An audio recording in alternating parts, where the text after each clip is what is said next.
الحمدللہ رب العالمین والعاقبۃ للمتقین الصلاۃ والسلام علیک یا رسول اللہ۔ میرے محترم سامعین و ناظرین، السلام علیکم ورحمۃ اللہ وبرکاتہ۔ گزشتہ آیت میں آپ نے سماعت فرمایا والراسخون فی العلم۔ اللہ فرماتا ہے جس کے دل و دماغ میں علم راسخ ہو جائے۔ کیا مطلب؟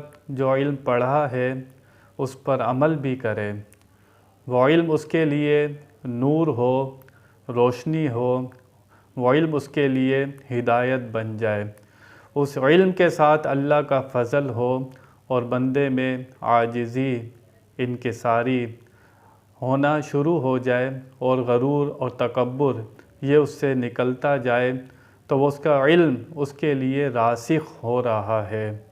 شیطان کے علم میں اسے متکبر کر دیا تھا، وہ راندہ درگاہ ہو گیا۔ آج جو آیت مبارکہ ہے اس میں ذکر ہے کہ اللہ تعالیٰ جس کو نبوت کے لیے چن لیتا ہے، جس کو نبی بنا کر دنیا میں بھیجتا ہے، اللہ تعالیٰ کی طرف سے اس پر وحی کا نزول بھی ہوتا ہے۔ تو یہاں سے پتہ لگا جو بھی نبی ہوگا اس پر وحی ضرور آئے گی۔ اللہ فرماتا ہے اِنَّا أَوْحَيْنَا إِلَيْكَ كَمَا أَوْحَيْنَا إِلَى نُوحٍ وَالنَّبِيِّينَ مِن بَعْدِهِ۔ یہود و نصارہ اعتراض کرتے تھے، انہوں نے ایمان لانا نہیں تھا۔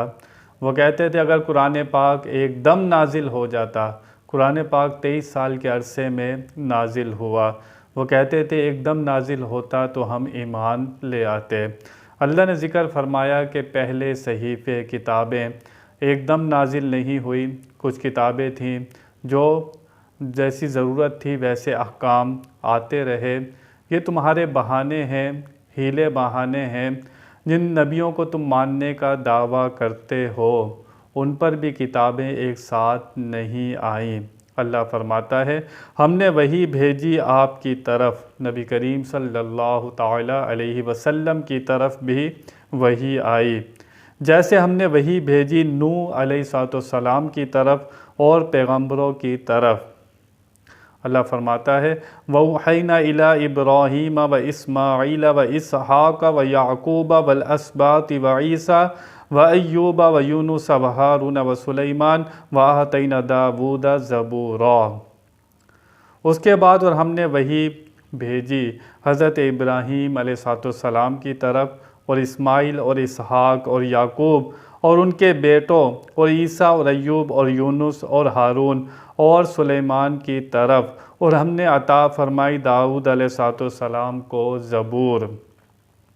اللہ تعالیٰ نے ان تمام انبیاء کا ذکر فرمایا، ان سب کی طرف اللہ تعالیٰ کی طرف سے وحی آتی رہی۔ حضرت یعقوب علیہ السلام کے 12 بیٹوں کا ذکر آیا۔ یوسف علیہ السلام تو نبی ہیں، اس میں کسی کا اختلاف نہیں۔ باقی ان کے 11 بیٹوں میں کچھ علماء ان 11 بیٹوں میں کو نبی مانتے ہیں، کچھ نہیں مانتے۔ علماء کا اس میں اختلاف ہے۔ تو اللہ تعالیٰ جس کو نبوت کے لیے چن لیتا ہے اس پر وحی کا نزول ہوتا ہے۔